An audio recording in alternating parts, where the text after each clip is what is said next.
স্বাগত নিয়মিত আয়োজন এখন প্রকাশের সঙ্গে আছে আমি তোফাল আহমদ। অন্তর্বর্তী সরকারের জারি করা অধ্যাদেশগুলো আইনে পরিণত করতে গত কয়েকদিন তুমুল ব্যস্ততা ছিল জাতীয় সংসদে। এক ইস্যুতে সরকার ও বিরোধী দলের সংসদ সদস্যদের বিতর্কে উত্তপ্ত ছিল সংসদ। শেষ পর্যন্ত সরকারের বিরুদ্ধে সমঝোতা ও বিশ্বাসভঙ্গের অভিযোগ এনে ওয়াকআউটও করে বিরোধী দল। এরপর সংসদ অধিবেশন মুলতবিতে গিয়েছে। গণঅভ্যুত্থান এবং নির্বাচন পরবর্তী বাংলাদেশে সরকার এবং বিরোধী দলের সম্পর্ক নিয়ে আলোচনার জন্য আজকে স্টুডিওতে আছেন এবি পার্টির সাধারণ সম্পাদক ব্যারিস্টার আসাদুজ্জামান ফুয়াদ এবং ম্যাগাজিন জবানের সম্পাদক রেজাউল করিম রনি। আপনাদের দুজনকে স্বাগত আজকের আলোচনায়। 12 ফেব্রুয়ারি নির্বাচন হয়েছে, এখনও যারা ভোট দিয়েছেন অনেকের কিন্তু অমোচনীয় কালি শুকায়নি। এরই মধ্যে সরকারের প্রতি বিরোধী দলের অভিযোগ বিশ্বাসভঙ্গের, এবং সেজন্য তারা ইতিমধ্যে এক দফা রাজপথেও গিয়েছে। আপনার কাছে কি বিষয়টিকে কেমন, মানে আমরা তো বিভিন্ন এই বিষয়গুলোতে আলোচনা করেছি এই বিভিন্ন অধ্যাদেশগুলো নিয়ে, কিন্তু এই যে মোটামুটি অধ্যাদেশগুলো প্রায় শেষের দিকে, আর অল্প কিছু বাকি আছে। বেশিরভাগ অধ্যাদেশই পাশ হয়ে গেছে, যেগুলো পাশ করার কথা। তো সরকার এবং বিরোধী দলের যে সম্পর্ক যেখানে গিয়ে দাঁড়ালো, গত শেষ দিন আমরা দেখলাম যে বিশ্বাসভঙ্গের অভিযোগ এনেছে বিরোধী দল। আপনি বিষয়টিকে কীভাবে দেখছেন? ধন্যবাদ। বহু বছর যেহেতু আপনার নির্বাচন ছিল না, গণতন্ত্র ভোট ছিল না, 2001-এর পরে মোটা দাগে একটা গ্রহণযোগ্য নির্বাচন হয়েছে। সব দল অভিযোগ সত্ত্বেও এই নির্বাচনটাকে মেনে নিয়েছে এবং সংসদে অংশগ্রহণ করছে। তো সেই সংসদটার প্রতি আমাদের প্রত্যাশার জায়গাটা খুব বেশি ছিল আর কি। কারণ 17-18 বছরের যে জুলুম, নির্যাতন, ফ্যাসিবাদ, 1.5 বছর সময় ধরে সংস্কার, ঐকমত্য কমিশন, জুলাই জাতীয় সনদ, গণভোট, এই সব কিছু মিলে আমাদের জাতীয় রাজনীতিতে অত্যন্ত দিকবদলকারী অনেকগুলো ঘটনা ঘটে গেছে আর কি গত সময়টাতে। তো সেই জায়গাতে আমরা সবাই আশা করেছিলাম যে বিএনপি সরকার এসে অন্য যে কাজগুলো করবে সেগুলো নিয়ে আমরা সমালোচনা করব। আমাদের মাথায় কখনোই এটা কাজ করে নাই যে বিএনপি গণভোটের ম্যান্ডেটকে নাই করে দেওয়ার চেষ্টা করবে, আন্ডারমাইন করার চেষ্টা করবে সংবিধানের দোহাই দিয়ে, যে এবং খুবই কনস্টিটিউশনের দোহাই দিয়ে দিয়ে খুবই বোগাস আর্গুমেন্ট প্রডিউস করতেছে। পার্লামেন্ট সভরেন, জুডিশিয়ারি তাদের আপার হ্যান্ড আছে, সংবিধান এর বাইরে যাওয়া যাবে না, এই কথাগুলো সাথে তো আমরা আসলে পরিচিত গত আমল থেকে। এবং আমরা কেউ ধারণা করি নাই যে জুলাই জাতীয় সনদ নিয়ে বিএনপিকে সমালোচনা করতে হবে, এটা অ্যাটলিস্ট আমরা কেউ আলোচনা করি নাই। কারণ বাংলাদেশে প্রথমবারের মতো একটা সংসদ তৈরি হয়েছে, যেই সংসদটার সরকারি দল বিরোধী দল পুরোটাই হচ্ছে শহীদ প্রেসিডেন্ট জিয়াউর রহমানের রাজনীতির যে ক্যানভাস, এই ক্যানভাসের মধ্যে আছে, এই মোটা দাগে এটার মধ্যে আছে। তো সেই রকম একটা জায়গায় আমরা সবাই ধারণা করেছিলাম যে রাষ্ট্রের সংস্কারগুলো খুব সিরিয়াসলি এক্সপিডাইট করা হবে, বাস্তবায়ন করা হবে, প্রতিষ্ঠানগুলোকে যেভাবে সাজানো দরকার আমাদের অভিজ্ঞতা থেকে, ফ্যাসিবাদের আমলের জুলুম নির্যাতন থেকে, এবং সেটা সবচেয়ে বিএনপিকে সামনে রেখেই করা হয়েছে। কারণ গত 17-18 বছর বিএনপি নেতাকর্মীরা সবচেয়ে বেশি নির্যাতিত ছিল, জুলুম শিকার, গুম টুম, মিথ্যা মামলা, সব কিছু মেলায়। তো সেই জায়গাটা আমাদেরকে সবাইকে হতাশ করেছে আর কি, যে বিএনপি জুলাই সনদের সবচেয়ে গুরুত্বপূর্ণ সংস্কার, যেগুলো নিয়ে আমরা মোটা দাগে সবাই একমত হয়েছি, 2-4টা নোট অফ ডিসেন্ট আছে, এবং যে রিজাউন্ডিং ম্যান্ডেট আসছে, 70% লোক হ্যাঁ বলেছে, সেইখানে সার্টেনলি সিভিল সোসাইটি থেকে শুরু করে সবাই, এখন বিএনপির বিরুদ্ধে যারা কথা বলছে, আমরা কিন্তু সবাই বিএনপির শুভাকাঙ্ক্ষী ছিলাম এবং এখনও আছি। এখনও আমরা কিন্তু বিএনপির পতন চাই, পদত্যাগ করেন, টেনে হিচড়ে নামাইতে হবে, এখানে নাই। এখনও আমরা যেটা বলছি কারেকশন প্রসেসের মধ্যে আছে, যে আমরা বারবার বিএনপিকে তার ভুলগুলোর কথা মনে করিয়ে দিচ্ছি, তার অতীতের ভুল, তার 16-17 বছরের আওয়ামী ফ্যাসিবাদের সময়কার ঘটে যাওয়া ঘটনাগুলো, এগুলো না করলে কি কি বাস্তবতা তৈরি হতে পারে ঐতিহাসিকভাবে, সেগুলো বারবার মনে করিয়ে দেওয়ার চেষ্টা করছি।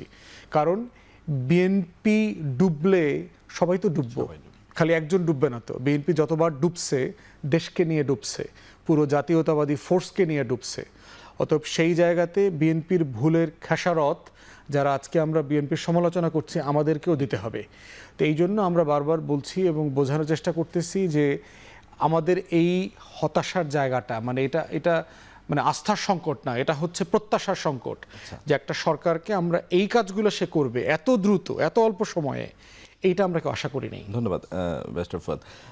জনাব রেজাউল করিম রনি, বিরোধী দল পক্ষ থেকে একটা অভিযোগ করা হচ্ছে যে এতগুলো বিল এসছে ঠিকমতো পড়ারও সময় পায়নি তারা, এবং জাতীয় সংসদে স্পিকার এবং সরকার দলীয় চিফ হুইপ তারাও স্বীকার করেছে হ্যাঁ খুব বেশি সময় দেওয়া যায়নি বা আসলে পড়া যায়নি। এই সুযোগে সরকারি দল নাকি ছল চাতুরি করে অধ্যাদেশ বা বিলগুলো পাশ করিয়ে নিয়েছে, এটা বিরোধী দলের অভিযোগ। আপনি কি মনে করেন এই যে যতগুলো বিল আসছে অনেক পরিবর্তনের ভিতরে আসছে, সরকারের তরফ থেকেও স্বীকার করা হয়েছে যে আসলে এত দ্রুত করা হচ্ছে যে আসলে ভিতরে কি কি পরিবর্তন হচ্ছে না হচ্ছে মানে অনেক সময় বিরোধী দলরা প্রয়োজনীয় সময়টুকু পাচ্ছে না, এটা আপনি এইটা এই বক্তব্যের সাথে আমি একমত না। কারণ হলো প্রথমে সবাইকে আমন্ত্রণ জানাচ্ছি আমাদের কথা শুনবার জন্য, এবং আমার সহালোচক প্রিয় ফুয়াদ ভাইকেও শুভেচ্ছা, যারা দেখছেন সবাইকে সালাম। এই বক্তব্যের সাথে আমি একমত না এই কারণে যে নতুন কোনো জিনিস তো এখানে আসতেছে না, যেগুলো পরিবর্তন করা হয়েছে এই অধ্যাদেশগুলো তো সবই আগের, মানে কি ইস্যুগুলো আগের, তো ইস্যুগুলো জানা, এবং অন্তর্বর্তীকালীন সরকারের সময় এই ইস্যুগুলো নিয়ে আলোচনা হয়েছে, এবং সেই আলোচনার সময় যেই পরিবর্তনগুলো সরকার করে ফেলার কথা সেগুলো যদি সরকার করে ফেলতো কিছু করার ছিল না। প্রত্যেক সরকারের নির্বাহী ক্ষমতা থাকে, সেই ক্ষমতাটা জাস্টিফাইড হোক, মানে লেজিট হোক, বৈধ হোক বা অবৈধ হোক, তথাকথিত অবৈধ হোক বা প্রকৃত অর্থে অবৈধ হোক, নির্বাহী ক্ষমতা থাকে, তো করা হয় নাই। তো ফলে এই ইস্যুগুলো তো জানাই ছিল। তো এইটা যথেষ্ট সময়, এটা আমার মনে হয় না যে সঠিক ব্যাখ্যা সরকারি দল, বিরোধী দল এবং যারা অবজার্ভ করছে তাদের দিক থেকে। কারণ নোন ইস্যু, হ্যাঁ সংস্কার দেখেন, বিএনপি জুলাই বিরোধী, বিএনপি গণঅভ্যুত্থানের বিরুদ্ধে, বিএনপি সংস্কার বিরোধী, বিএনপি মানে এগুলো তো ছোটবেলা থেকে শুনতেছি, অলমোস্ট সামথিং নতুন কিছু শুনতে চাই। আচ্ছা, বিএনপি সমালোচনা করা যাবে না এই কথা আমরা একবারও বলি না, অবশ্যই সমালোচনা করতে হবে, কিন্তু সমালোচনা করার আগে যেটা দরকার, সমালোচনা করার পরিবেশ তৈরি করা দরকার। বিরোধী দল সংস্কার বিষয়ে যে রাজনীতিটা এখন সামনে আনছে, এইটা বাংলাদেশে নতুন না। আপনাদের সবারই মনে থাকার কথা, 111-এর সরকারের সময় বাংলাদেশের সংস্কার একটা জোয়ার উঠছিল কিন্তু, এবং তখনকার আওয়ামী লীগ, বিএনপি এবং অন্যান্য দলগুলোর মধ্যেও সংস্কারপন্থী হওয়ার একটা জোয়ার শুরু হয়ে গেছিল। আজকে যদি আপনি সমাজে পোলারাইজেশন দেখেন, একইভাবে সংস্কারের ব্যাপারে একটা পোলারাইজেশন তৈরি করার চেষ্টা করা হচ্ছে। সংস্কার খুবই গুরুত্বপূর্ণ, কিন্তু বিএনপির এজেন্ডা শুধু সংস্কার না, বিএনপি এই জন্য সংস্কারের কথা বলেও না। বিএনপির এজেন্ডা হলো পুনর্গঠন, দেশ পুনর্গঠন করা, এবং সেই পুনর্গঠন করার জন্য বিএনপির স্পেসিফিক পদ্ধতি আছে, প্রকল্প আছে, প্রস্তাবনা আছে, 27 দফা, 27 দফা থেকে 31 দফা, 31 দফা থেকে নির্বাচনী ম্যানিফেস্টো, নির্বাচনী ম্যানিফেস্টো পরে নির্বাচনে সরকারের দায়িত্ব গ্রহণ। এখন সেটা ধরে ধরে কাজ করবে। সেটা ধরে ধরে কাজ করতে গিয়ে সে যে অঙ্গীকারগুলো করছে, জুলাই সনদ, যেটার পক্ষে সে নিজেও হা ভোট চেয়েছে, এবং হা ভোটে খুব সিগনিফিক্যান্ট আপনার নাম্বার লোক হা ভোট দিয়েছে, সেটা বিরোধী দলও স্বীকার করছে, এবং বিএনপিও হা ভোটের ক্যাম্পেনিং করেছে। কোন হা ভোটের জন্য? এই জুলাই সনদের জন্যই তো। এবং সেই জুলাই সনদ বিএনপি বাস্তবায়ন করতে অঙ্গীকারবদ্ধ, পজিশন পরিষ্কার। এখন প্রবলেম হচ্ছে জুলাইয়ের অঙ্গীকার, জুলাই সনদ বলতে এই একই জিনিস সবাই বুঝে না। আচ্ছা, গণভোট, অধ্যাদেশ এগুলোকেও বুঝে অনেকে মানে বিরোধী পক্ষ। বিএনপি বুঝে হলো যেটা সে স্বাক্ষর করছে রাজনৈতিক চুক্তি আকারে জনগণের সাথে, যেটাতে সে ওই টিপটিপ বৃষ্টিতে সবাই মিলে স্বাক্ষর, ওইটাকে বিএনপি বুঝে। বিএনপি কোনো অধ্যাদেশ মানেই তো খণ্ডকালীন। আমার এটা ব্যাখ্যা করার দরকার নেই ফুয়াদ ভাই এখানে থাকার পরে।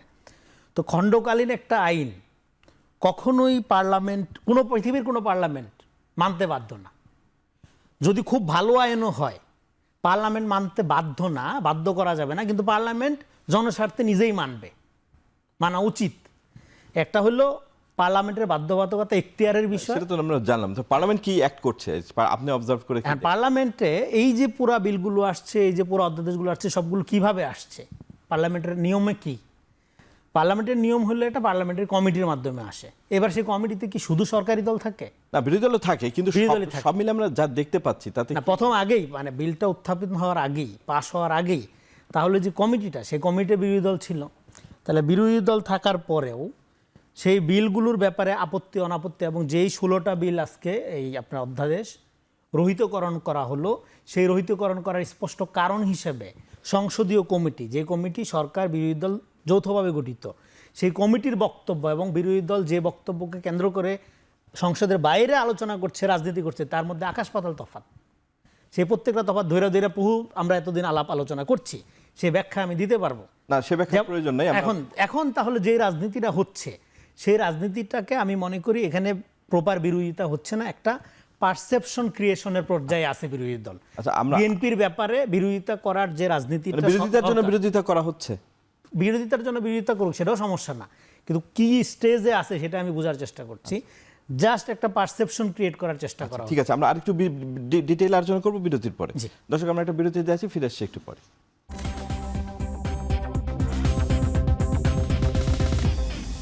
বিরতির পর আবার ফিরলাম আজকের আলোচনায়। রেজাউল করিম রনি, আপনার কাছ থেকে শেষ করেছিলাম, আপনার কাছে আবার আসি। অপেক্ষাকৃত পাওয়ার এক্সারসাইজের জায়গা কম এমন একটা বিল হচ্ছে জুলাই জাদুঘর, যেটা লাস্ট দিন আলোচনা হয়েছে এবং ওইখান থেকে ওয়াকআউট করেছে বিরোধী দল।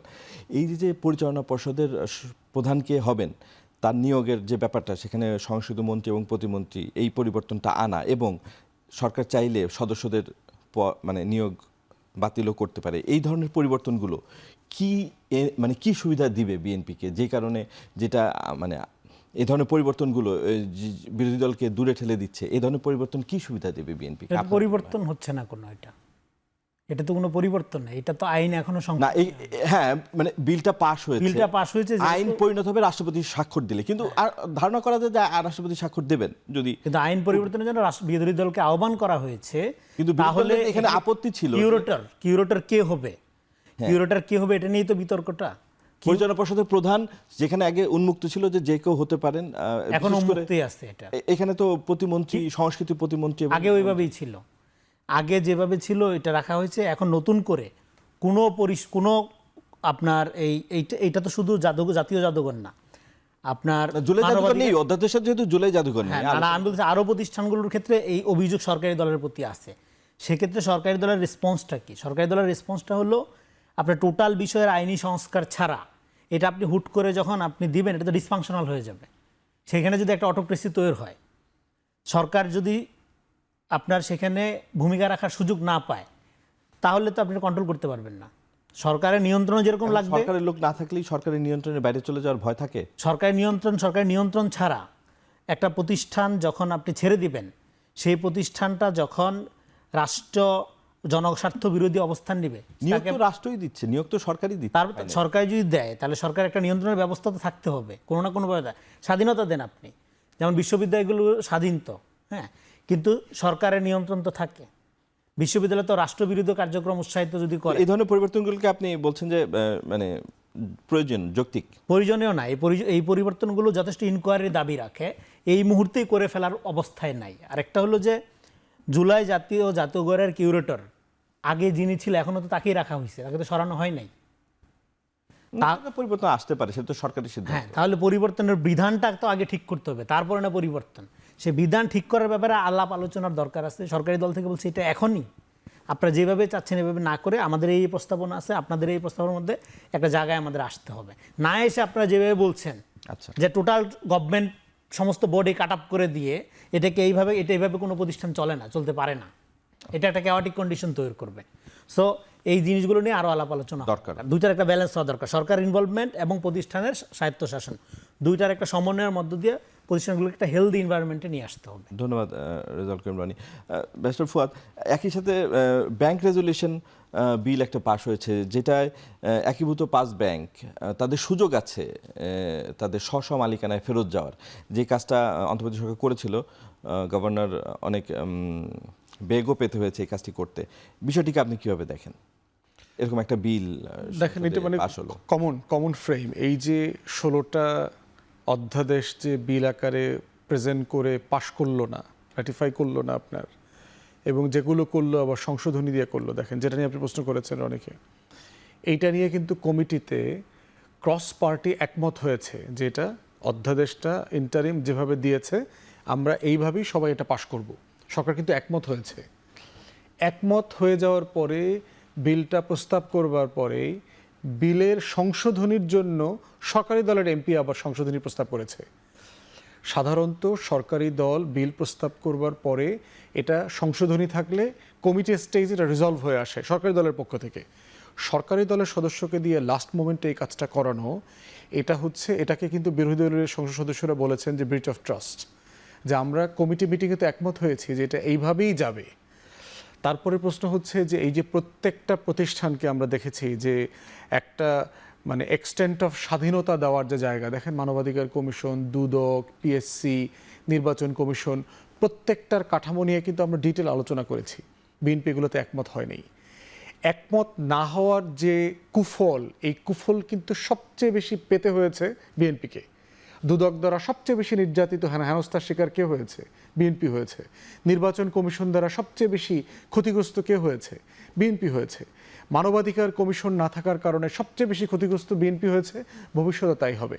একইভাবে দেখেন এই যে ব্যাংকিং রেগুলেশনের কথা যেটা রেফার করলেন, এই যে ইচ্ছামতো পরিবারের সদস্যদেরকে ডাইরেক্টর বানানো 3 বছর, 6 বছর, 12 বছর, তারপর একাধিক ব্যাংকের মালিকানা নিয়ে এসালম যে সিন্ডিকেটটা তৈরি করেছে, যে এই যে গ্যাংস্টার মানে ক্রিপ্টোক্রেটিক রেজিম তৈরি করেছিল, এইটাকে আন্ডু করবার জন্যই তো এই প্রস্তাবনাগুলো, যে আমাদের অর্থনৈতিক খাত, দেশের প্রায় 40টা ব্যাংক রেড জোনে চলে গেছে হাসিনা যখন পালাইছে। অতএব সেই রকম একটা জায়গায় এই সংস্কারগুলো ছিল ইউনিভার্সালি অ্যাকসেপ্টেবল সংস্কার এবং ওয়াইড রেঞ্জ অফ কনসালটেশন করা হয়েছে এক্সপার্টদের সাথে। তখনও কিন্তু ব্যাংকের রেগুলেশন নিয়ে কিন্তু নোট অফ ডিসেন্ট নাই। তাহলে প্রশ্ন হচ্ছে আপনি এখানে হাত দিলেন কেন? জুলাই জাদুঘরের আলোচনা, এই প্রস্তাবনা তো ছিল এতদিন ধরে, কই আপনি কিন্তু নোট অফ ডিসেন্টও দেন নাই এখানে। তাহলে এখানে হাত দিলেন কেন? আপনি পাশ করতেন, তারপরে প্রয়োজনে আপনি আবার প্রস্তাবনা দিতেন যে কাঠামোগত সমস্যার কারণ এটা পরিচালনা করতে এই সমস্যা হচ্ছে, আমরা একটা সংশোধনী প্রস্তাব করছি। 3 মাস পরে একটা সংশোধনী দিতেন। কি সমস্যা হচ্ছে বর্তমান ক্রাইটেরিয়াতে চলতে? ইভেন দেখেন আপনার পত্রিকায় দেখলাম মোস্তফা সরোয়ার ফারুকীকে এখনও সভাপতি রাখা হয়েছে। অস্ট্রেলিয়ান ডেলিগেশন আসে, তাদের সাথে দেখা করতে দেওয়া হয়নি মোস্তফা সরোয়ার ফারুকীকে। ওয়াই? আপনার ওখানে টিম ভিজিট করতে পারছে না, এটার কাজ হল্ট করে রেখেছে। এটা যে গতিতে চলছিল, এটা একটা উদ্বোধন টাইম আছে, তো এটাকে আপনি পাবলিকের জন্য তো ওপেন করে দেবেন, সেটা করবার চেষ্টা করা হচ্ছে না। তাহলে প্রশ্ন হচ্ছে যে আসলে যেই কারণে গণ অভ্যুত্থান হয়েছে, আওয়ামী লীগের বিরুদ্ধে আমরা দাঁড়িয়েছিলাম সবাই মিলে, বিএনপি সহ মিলে, তাহলে সেই কাজগুলোকে আপনি ফিরিয়ে নিচ্ছেন কেন? আপনি নতুন করে আওয়ামী লীগ হইতে চান কি কারণে? এরপর আপনি শুরুতেই প্রশ্ন করেছিলেন সময়ের ব্যাপারে, খুবই ওয়াইড রেঞ্জের মানে জেনুইন কোয়েশ্চেন। এতগুলো বিলের ব্যাপারে সিরিয়াস ডিবেট করার তো সুযোগ কম।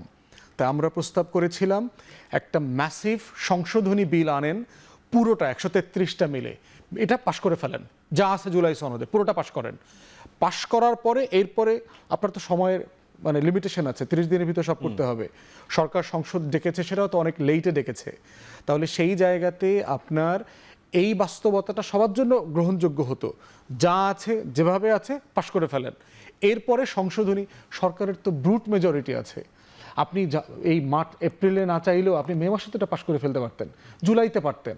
আপনার তো অবারিত সুযোগ ছিল। এই যে গায়ে পাড়া দিয়ে পানি ঘোলা করে নিজেকে আনপপুলার করবার চেষ্টা করছে দিনে রাতে বিএনপির, এবং বিএনপি এই কাজগুলো নতুন করছে না, এই কাজগুলো ঐতিহাসিকভাবে সে বারবার করেছে। আমাদের ছোট ভাই আছে সরোয়ার তুষার, ও একটা বিখ্যাত কথা বলছে, ভাল লাগছে, যে বিএনপি হইল ব্যর্থ আওয়ামী লীগ, আওয়ামী লীগ হইল সফল বিএনপি। মানে বিএনপি দুষ্টামি করতে চায় কিন্তু শেষ পর্যন্ত সে করে উঠতে পারে না, সে তালগোল পাকায়া টাকায়া আপনার ওই পানি ঘোলা টোলা কইরা টইরা এরপরে বেকুবের মতো তার ক্ষমতা ছাড়া লাগে। আওয়ামী লীগ হইল সেই বিএনপি যা যা করতে বিএনপি চাইছিল এইটা সে সফলভাবে করে। সে নির্বাচন ধ্বংস করে হইল, গণতন্ত্র ধ্বংস করে হইল, রাতের ভোট করে হইল, ফেসিবাদ তৈরি করে হইল। তাহলে এখন আমরা দেখতে পাচ্ছি যে বিএনপি নিজ দায়িত্বে আওয়ামী লীগ হবার একটা চেষ্টা করছে, এবং আমরা ইতিহাস থেকে দেখেছি এটা সে করতে পারবে না, বরং সে ডুববে, আমাদের সবাইকে নিয়ে ডুববে। এখানে আওয়ামী লীগ এবং দিল্লির আধিপত্যবাদ সে আবার কায়েম করবে। সে যে এখন কিছু ইলিউশনের মধ্যে আছে, ইলিউশনের একটা বড় জায়গা কি, তার সামনে কোনো সিরিয়াস অপোজিশন নাই, যে এন্টি ইনকামবেন্সি বিএনপিকে হারায় কেউ ক্ষমতায় চলে যাবে সেরকম কোনো সে ফোর্স দেখতে পাচ্ছে না। দ্বিতীয়ত হচ্ছে, যেটা রনিও বিভিন্ন মিটিংয়ে বলে, সেটা হচ্ছে যে আওয়ামী লীগ সাপেক্ষেই যেহেতু বিএনপি জামাতের একটা চিন্তার ঐক্যের জায়গা আছে, ওই সংশোধনী বিল কিন্তু 2 দল মিলে একসাথে পাশ করে ফেলছে, আওয়ামী লীগ মানে কার্যক্রম নিষিদ্ধ থাকার যে অধ্যাদেশ, এই প্রশ্নের কারণে, এই টেনশনের কারণে জামাত ও বিএনপিকে খুব বেশি প্যারা দিবে না, প্রেসারে রাখবে, কিন্তু টাইনা হিসরা তারা ক্ষমতায় আনবে, কারণ তার বিকল্পটা সে জানে, এটার বিকল্প হচ্ছে আওয়ামী লীগ। অতএব সেই জায়গাতেও বিএনপি একটা কমফোর্ট জোনে আছে যে আমাকে এখন ঠেলা ধাক্কা দিয়ে কে করতে পারবে। কাল হচ্ছে, এইটাই তার জন্য হচ্ছে পরমতম কাল হয়ে দাঁড়াবে।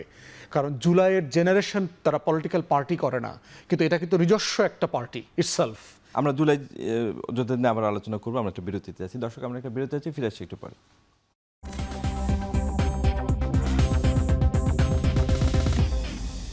আবারও ফিরে এলাম বিরতির পর। বেস্ট অফ ফাদ, আমরা শেষবার যখন আপনার সাথে কথা বলি তখন আমরা জুলাই যোদ্ধাদের একটা বিশাল অংশের মানে বিরাগভাজন হওয়ার কথা বলছিলেন বিএনপির তরফ থেকে। এই প্রসঙ্গে একটা তথ্য দেই, সেটা হচ্ছে যে আজকেই এসছে গণমাধ্যমে যে নেপালে শ্রমমন্ত্রী তাকে বরখাস্ত করা হয়েছে তার স্ত্রীকে স্বাস্থ্য বীমা বোর্ডে নিয়োগ দেওয়ার জন্য। খুব বেশি দূরের দেশ না, আবার সুশাসন এবং অর্থনৈতিক অবস্থা বিবেচনা করলে আমাদের কাছাকাছি অবস্থান আছে, আর ভৌগোলিক অবস্থান তো আছে। নেপালে অনেক কিছু সম্ভব হচ্ছে, আমাদের দেশে কেন হচ্ছে না? আপনি নেপোটিজমের কথাও মানে বলছিলেন, আবার এই প্রসঙ্গে ক্রিকেট বোর্ডের ইস্যু আছে, তো আসলে কি ইঙ্গিত দিচ্ছে? এটা তো খুবই দুঃখজনক আর কি, এবং এটা মানে আমরা পাচ্ছি না কেন? আমরাও তো জেনজিরা আমাদের একটা অভ্যুত্থান এনে দিল, কারেক্ট, পলিটিক্যাল পার্টিরাও ছিল। যেটা হচ্ছে যে নেপালে পার্টির যিনি প্রধান হয়েছেন তো কাঠমান্ডুর মেয়র ছিলেন, উনি সেলিব্রিটি ছিলেন সেখানে। এবং শুধু তাই না, আমি নেপালের ক্যাবিনেটের টিম দেখছিলাম, অলমোস্ট সবাই বিদেশে পড়াশোনা করা এবং বয়সে ভেরি ইয়াং প্রফেশনাল, এবং কারোই বস্তি থেকে চাঁদাবাজ হয়ে এমপি হওয়ার এই রুটে তা কেউ আসে নাই। সবাই লেখাপড়া দেশে বিদেশে করে প্রফেশনাল জায়গা থেকে পলিটিক্সে আসছে। তো সেই জায়গাটাতে এসে হিস্টোরিক ট্রান্সফরমেশন বলতেই হবে নেপাল যেটা করে ফেলেছে। তারা সফল হবে কিনা, কারণ ইউজুয়ালি নেপালের সরকার খুবই অস্থিতিশীল হয়। গত 13-14 বছরে আমরা প্রায় 17টা সরকার দেখলাম, কেউই 2 বছর 2.5 বছরের বেশি থাকতে পারে না। বাট সোফার যেগুলো করছে সেগুলো দেখলাম নেপালে খুব পপুলার ডিসিশন। এখন রাষ্ট্র কতটুকু চালাতে পারবে সেলিব্রিটি জায়গা থেকে, আমরা ইউক্রেনে দেখেছি যে একজন কমেডিয়ানকে এনে জেলেনস্কি প্রেসিডেন্ট বানানো হয়েছে, এবং এটার সাথে সিআইয়ের ইনভলভমেন্টও ছিল, পরে আমরা জানতে পেরেছি। কিন্তু গভর্নেন্সে কিন্তু সে সফল হয়নি। তো এই জন্য হচ্ছে যে এটা এখনও ইয়েট টু সি, মানে সে আসলে গভর্নেন্সে কতটুকু সফল হবে। বাংলাদেশ ক্রিকেট বোর্ডে যেটা বিএনপি করেছে এটা মানে খুবই দুঃখজনক এবং লজ্জাজনক অনেকগুলো কারণে। বুলবুল ভাই আমাদের ক্রিকেট হিস্ট্রিতে সবচেয়ে সম্মানিত ক্রিকেটার, যাদেরকে ভদ্র, সম্মানিত এবং কোনো বদনাম নাই এমন ক্রিকেটারদের একজন, যিনি অস্ট্রেলিয়া থেকে ওখানে কিন্তু সে আইসিসিতে বড় জবে ছিলেন, সেটা ছেড়ে বিনা পয়সায় বাংলাদেশে গতর খাটতে আসছেন। সে কিন্তু কোনো বেতন নেয় না, বিনা পয়সায় কাজ করতেছে। সেরকম একটা মানুষকে আপনার কেন এই রাতের বেলা চট দখলের মতো করে বিসিবি দখল করতে হবে? কাকে দিয়ে দখল করলেন? যাদেরকে দিচ্ছেন এই মানুষগুলো সবাই খারাপ লোক তাও কিন্তু না, কিন্তু প্রত্যেককে জাতীয়ভাবে এখন ভিলেন বানায় দিলেন। এই প্রত্যেকটা মানুষ কিন্তু কোনো না কোনো ফর্মে কিন্তু একটা প্রফেশনাল ইন্টিগ্রিটির জায়গা ছিল, কিন্তু এই প্রত্যেকটা লোককে নেপোকিস্টদের মতো এখন আমাদেরকে ক্রিমিনাল গ্যাংস্টার বানায় দিলেন, যে একটা বিএনপি ফ্যামিলি গ্যাংস্টার ওখানে নিয়ে বসায় দিচ্ছে, এবং তাদেরকে সবাইকে আগামী দিনের গণ অভ্যুত্থানের শত্রু বানায় দিচ্ছেন, যেটা কোনোভাবে কাম্য ছিল না, প্রয়োজন ছিল না। ধন্যবাদ বেস্টফোদ, আমরা পয়েন্টটা ধরতে পেরেছি। রেজাল্ট করুন, আপনার কিছু কাউন্টার দেওয়ার ছিল যদি? না, আমি ফুয়াদের কথা বলবো যে মনে হয় কালকে আরেকটা গণ অভ্যুত্থান আসতেছে, ধন্যবাদ, আসুক, আমরা দেখি। এবং বাংলাদেশের অভিশাপ হলো নিরপেক্ষতা। আমরা নিরপেক্ষতা 111 সরকারে দেখছি, 18 মাসে দেখছি। আমার তো নিরপেক্ষতার নামে একটা গুপ্ত সংগঠনকে বা আমার নিজের পছন্দের সংগঠনকে ফ্যাসিলিটেট করা দরকার নেই। আমার যেটা দরকার, সমস্ত জায়গায় দলীয় লোক বসায় ফেলেন। এটা পৃথিবীর কোন দেশে নির্বাচিত সরকার নির্বাচনের পরে বিরোধী দল থেকে লোকজন আইনে বিভিন্ন গুরুত্বপূর্ণ পদে বসায়? একটা জায়গা দেখান তো। এখন এখানে বাংলাদেশে এটা অদ্ভুত, আমি প্রত্যেকটা জায়গা ধরে ধরে কাউন্টার দিতে পারি ফুয়াদকে, সেটা দেওয়ার, বিরোধী দলের দেওয়া শেষ করি, সেইটা দেওয়ার কোনো দরকার এবং প্রয়োজন নেই। কারণ হলো এখানে যে রাজনীতিটা চলতেছে সেটা শুধু পারসেপশন ক্রিয়েশনের রাজনীতি। বিএনপির বিরোধিতার ধারে কাছে নাই বিরোধী দল, তারা এখনো পারসেপশন নির্মাণের জায়গায় আছে। এই যে একটা উদাহরণ দিল সারওয়ার তুষারের, সারওয়ার তুষার যখন কথা বলে এসেনশিয়ালি মিথ্যা কথা বলে। একটা কাঁচা উদাহরণ দিই, সেটা হলো 2 দিন ধরে সারওয়ার নিয়ে এখন কথা বলি না, আমি আপনি উদাহরণ দিয়েছেন যে জন্য আমি আনতেছি। ওই স্টেটমেন্ট নিয়ে তুমি কথা বলো, ওই স্টেটমেন্ট ওটা ধরেই বলতেছি, ওটাকে নিয়ে কথা বলো, ওটা ধরে সে ডিফেন্ড করতে পারবে না। না, আমি ওইটা ধরে না ডিফেন্ড করব না, রেকর্ড আছে, অন রেকর্ড। সেটা হলো স্থানীয় সরকার নির্বাচন অধ্যাদেশ নিয়ে দুইটা শোতে একই আর্গুমেন্ট আমরা করলাম ধরে ধরে, দুইটা শোতে সে কাঁচামিচা কথা বললো। কি সেটা ছিল পয়েন্টটা, যে বিএনপি এই আইনটা এমনভাবে করছে যাতে করে সে যাকে খুশি যখন খুশি দলীয় সিদ্ধান্তে বরখাস্ত দিয়ে দিতে পারে। পরে দেখা গেল আইনটা হইল কি, স্থানীয় সরকার নির্বাচনে দলীয় প্রতীকই থাকবে না। এখন পয়েন্টে আসেন, যেই নির্বাচনে দলীয় প্রতীক থাকবে না, মানে দলীয় লোকই থাকবে না, সেখানে দল কিভাবে যাকে খুশি তাকে বহিষ্কার করে দিতে পারে দলের লোক হিসাবে? তার মানে একটা ডাহা মিথ্যা 2 দিন ধরে সে তর্ক করল। এইবার বিএনপি কি লেভেলের আওয়ামী লীগ, যে আওয়ামী লীগ আপনার এই বিগত সরকারের আমলে করা আওয়ামী লীগ নিষিদ্ধের বিলটা বহাল রাখলো, এটা আইন করে ফেললো। বিএনপি আওয়ামী লীগ এমন আওয়ামী লীগ হয়েছে যে আওয়ামী লীগ নিষিদ্ধই করে দিল। ফলে এই যে র্যাটোরিক্সের মধ্যে দিয়ে রাজনীতি করা এবং ডিফেম করা, একটা দলকে ডিফেম করা যখন যার পলিটিক্স বুঝতে হবে তার কোনো বড় পলিটিক্স নাই, ফলে এর মধ্যে দিয়ে রাজনীতি হবে না। আপনাকে রিয়েলি কর্মসূচিতে যাইতে হবে, বিএনপির বিরোধিতা করেন কি দিয়ে করতে হবে আপনার? Propaganda, narrative? নো, এটা ওয়ে না। আপনার ওয়েটা কি? পলিসি। বিএনপি পলিসি যদি ফেল করে বেটার পলিসি নিয়ে আপনি যান, জনগণ আপনাকে ভোট দিলে আপনি ক্ষমতা গ্রহণ করবেন বা দেশ চালাবেন, দায়িত্ব নেবেন, অসুবিধা নেই তো। কিন্তু তা না করে পারসেপশন ক্রিয়েট করা এবং প্রত্যেকটা জায়গায় ওভার সেন্সিটিভ করা, যেমন এই যে বিসিবির নিয়োগ, হ্যাঁ জঘন্য, এর আগামী গণঅভ্যুত্থানে শত্রু হয়ে গেলে বিসিবির নিয়োগ তামিম ইকবালকে ভাইসে আসছে। বুলবুল সবচেয়ে বড় খেলোয়াড়, বুলবুল সবচেয়ে গুরুত্বপূর্ণ লোক, তামিম ইকবালের অবদান কি? বাংলাদেশের ইতিহাসের এত বড় ওপেনার তো আসেই নেই আর কখনো। আমি রেগুলার ক্রিকেট ফলো করি। এইবার 3 জন এখানে বিএনপির নেতার ছেলে আসছে, তাই না? এই 3 জনকে ভাইসে আসছে। তুমি বলো বিসিবির নির্বাচিত কমিটি কেন সরাই দিতে হবে? এটা অ্যাডহক কমিটি করছে। নির্বাচিত কমিটির ত্রুটি নিয়ে বিএনপিকে আজকে নতুন আপত্তি জানাইছে, আপত্তিকে আগে জানাই নাই। সজীব মাহমুদ ভুইয়ার যে প্রত্যেকটা লোকাল ক্লাবকে ম্যানিপুলেট করে যেভাবে সে কমিটি করছে, সেটা নিয়ে প্রতিবাদ কি অন্তর্বর্তীকালীন সরকারের সময় করা হয় নাই? বহুবার করা হয়েছে, কর্ণপাত করা হয় নাই ক্ষমতার জোরের কারণে। ফলে এখন এটা একটা অ্যাডহক কমিটি করা হয়েছে। সবাই জানে অ্যাডহক কমিটিটা খণ্ডকালীন 3 মাসের জন্য, এবং কাদের নিয়ে করা হয়েছে? বিসিবির নিয়ম হইল, ইভেন আওয়ামী লীগের আমলেও বিসিবিতে এমন কোনো লোক কি কমিটিতে ঢুকতে পারছে যাদের ক্লাব সংশ্লিষ্টতা নাই, খেলার সাথে সম্পর্ক নাই, ক্লাবের মধ্যে ওনারশিপ নাই। এই যে এখানে 11 জনের কমিটির মধ্যে 3 জন বিএনপি নেতার ছেলে আছে, খুবই অন্যায় অপরাধ করে ফেলছে। এবং এই 3 জনের আপনি ট্র্যাক রেকর্ড দেখেন, প্রত্যেকে ক্লাবিংয়ের সাথে জড়িত, প্রত্যেকের ক্রিকেট ক্লাবের সাথে সংশ্লিষ্টতা আছে, শুধু সংশ্লিষ্ট ক্যারিয়ার আছে লম্বা। আমি পার্সোনালি চিনি কয়েকজনকে, 2 জনকে আমি পার্সোনালি চিনি। তো পরে আরেক চেক করে প্রত্যেকেরই যে ক্রাইটেরিয়া বিসিবি স্বার্থের দ্বন্দ্ব যেন তৈরি না হয়, সে কারণে তো দূরে থাকলে অসুবিধা কি ছিল? যদি এটা তো অ্যাডহক কমিটি ভাই, আপনার নির্বাচন হবে, নির্বাচন হলে যাকে এদের সুযোগ আছে নির্বাচন করার, নির্বাচন করে অ্যাডহক কমিটি, এটা 3 মাসের কমিটি, তারপরে নির্বাচন হবে। নির্বাচন করার জন্য বিসিবির ক্রাইটেরিয়া অনুযায়ী, বিসিবির সংবিধান অনুযায়ী যার সুযোগ আছে, আপনার যদি থাকে আপনি নির্বাচন করতে পারবেন, কোনো সমস্যা নেই, তো নির্বাচন তো হবে। ফলে এইটাকেই বিসিবি দখলের একটা চূড়ান্ত প্লট। বিএনপি আজকেই কিম জং উন হয়ে গেছে, এটা মনে করার কোনো। আরেকটা রেসপন্স করি, এই যে ব্যাংক, বিগত সরকারের আমলে পৃথিবীর সবচেয়ে বড় আপনার অর্থনীতিবিদ হিসেবে যাকে মনে করা হয় এম মনসুর আহমেদ, এই যে উনি যে ব্যাংকগুলো একীভূত করার কথা বলার মধ্যে উনি যে ক্ষতিটা করে দিচ্ছে বাংলাদেশে ব্যাংকিং সেক্টরে যারা চাকরি করে, উনি একজন গভর্নর যখন বলে যে অমুক ব্যাংকগুলো দুর্বল, সেই ব্যাংকগুলোর প্রতি মানুষের রাস্তা থাকে, সবাই টাকা তুলে নিয়ে গেছে। সেই ব্যাংক পরে কিন্তু উনি ঠিকই টাকা বরাদ্দ করছে, কিন্তু ততক্ষণে রুগী মইরা ফিট, ধন্যবাদ, সুবিধা করা যায় না। ফলে উনি যে ক্ষতিটা করে গেছিল, সেই ক্ষতিটা এখন যারা দায়িত্ব আছে তাদেরকে তো পূরণ করতে হবে, না হলে তো। আচ্ছা, আরেকটা জিনিস হলো, আমরা বিরতির পরে সে বাকিটা আলোচনা করি। ধন্যবাদ রেজাউল করিম রানী। দর্শক, আমরা একটা বিরতি যাচ্ছি, ফিরে আসছি একটু পরে।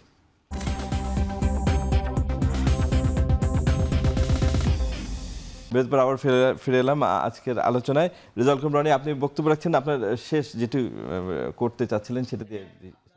এটা পুনর্গঠন লাগবে। পুনর্গঠন প্রক্রিয়ার ক্ষেত্রে এই পারসেপশন বেসড রাজনীতি করলে হবে না। একটা কথা শুধু জাস্ট পয়েন্ট এখানে বলি, দেখেন, ধরেন এই যে পপুলার রেটরিক্স ছাড়া হয়, ছেড়ে জনগণকে বিভ্রান্ত করা হয়, কিন্তু আপনার সাংগঠনিক রাজনীতি কোথায়? বিএনপি আওয়ামী লীগ হয়ে যাবে। বিএনপি এবং আওয়ামী লীগ দুইটা বিএনপি যদি আওয়ামী লীগ হইতে পারতো, তাইলে আওয়ামী লীগকে সে ক্ষমতা থেকেও নামাইতে পারতো। এটা সাধারণ কাণ্ডজ্ঞানে বোঝা যায়। বিএনপির রাজনীতির একটা লিবারাল ডেমোক্রেটিক পার্টি, আর আওয়ামী লীগ হলো একটা কাল বেস ফ্যাসিস্ট পলিটিক্যাল পার্টি। যেরকম কাল বেস, অনুভূতি বেস, চেতনা বেস রাজনীতি করে জামাত এবং আওয়ামী লীগ, কমিউনিস্ট পার্টি, এগুলো হলো এক ধারার রাজনীতি। আর এগুলো হলো লিবারাল পলিটিক্যাল পার্টি। এরা হলো মূল্যবোধ ভিত্তিক রাজনীতি করে, আর ওইটা হলো মতাদর্শপন্থী রাজনীতি। ফলে যার রাজনীতির এরকমটা প্রাইমারি জ্ঞান নাই, সেই বুদ্ধিজীবী যখন এরকম মন্তব্য করে, আমি আর নাম নিচ্ছি না, হ্যাঁ, সেটা 100% শুধু না, এর বেশি কিছু যদি থাকে সেটা মিথ্যা। না, মানে আরেকটা উদাহরণ, বিএনপির এই কাজ দেখে কেউ যদি আশাহত হয়, আপনি আশাহত এখন আশাহতর কথা পরে আসতেছে। আপনার আমার সব আশাবাদী হওয়ার আগে মিথ্যা আশাবাদী যখন হবেন তখন আপনি আশাবাদী হবেন। বিএনপি কোনো মিথ্যা প্রতিশ্রুতি দিছে? বিএনপি নোট অফ ডিসিশন আগেই দেয় নাই, বলছে না যে এগুলি করা যাবে না। তো এখন নতুন করে তার জুলাই গাদ্দার তো হওয়ার দরকার নেই, সে তো পুরানা গাদ্দার। এখন আসেন, জামাত বিএনপি কিভাবে আওয়ামী লীগ হয়ে উঠছে আর জামাত কিভাবে সেই আলোচনা একদম আরেকদিন মহান গণতান্ত্রিক দল হয়ে উঠছে, সেটা কিভাবে? এক সেকেন্ড, সেটা হলো জামাতের আমির এখন চাচ্ছে, যেখানে আওয়ামী লীগ নিষিদ্ধ করা হচ্ছে, এখন চাচ্ছে সমস্ত দলের রাজনৈতিক অধিকার। এখন তার আওয়ামী লীগের রাজনৈতিক অধিকার, যেখানে সংগঠন হিসাবে বিচারের আমরা দাবি দিতে, এবং এখানে জামাতের পপুলার যে দাবিটা নিষিদ্ধ, এই নির্বাহী আদেশে সংগঠন নিষিদ্ধ করা, সেই খপ্পরে বিএনপি বরং পড়ছে। এখানে ট্রুথ অ্যান্ড রিকনসিলিয়েশনের কথা আমরা বলছি, বিএনপি ইস্তেহারে বলছে ট্রুথ অ্যান্ড হিলিং করার কথা, এবং সংগঠন হিসাবে আওয়ামী লীগের বিচার করা, এবং আওয়ামী লীগের যারা সমস্ত সমর্থক ক্রিমিনাল অপরাধ করে নেই তাদেরকে নিরাপত্তা দিতে হবে, মানবিক অধিকার নিশ্চিত করতে হবে। আওয়ামী লীগ করাটাই অন্যায় না, কিন্তু যারা ফৌজদারি অপরাধ করছে তাদেরকে সুষ্ঠুভাবে বিচারের আওতায় আনতে হবে। ধন্যবাদ রেজাউল করিম। রাষ্ট্রপতি, আপনি শেষ করতে চান কিছু বলবেন? মূল বিষয় আমার কোনো প্রশ্ন নাই। আমরা সিম্পলি চাচ্ছি জুলাই জাতীয় সনদ এবং রেফারেন্ডাম, যেটা একটা রিজাউন্ডিং ম্যান্ডেট আসছে, এইটা বিএনপি বাস্তবায়ন করবে। দেখেন, রনি লোকাল গভর্নমেন্টের কথা বলেছে, বিএনপির 31 দফাতে কিন্তু বলা ছিল যে সে দলীয় কোনো প্রশাসক লোকাল অ্যাডমিনিস্ট্রেশনে দেবে না, শেষ করতে হবে একটু, যদি না প্রশাসক মারা যায় অথবা আদালত দ্বারা অযোগ্য প্রমাণিত হয়। কিন্তু আমরা এসে দেখলাম 56টা জেলা 11টা সিটি কর্পোরেশন দিয়েছে। তো ইতিমধ্যে সে 31 দফা এবং জুলাই সনদের স্পিরিট দুইটাই সে ভঙ্গ করেছে। আমরা চাই এগুলো যেন সে না করে। ধন্যবাদ ব্যারিস্টার ফুয়াদ। দর্শক, আমাদের এখানেই শেষ করতে হচ্ছে। আবারও দেখা হবে সমসাময়িক বিষয় নিয়ে। ভালো থাকবেন, শুভরাত্রি।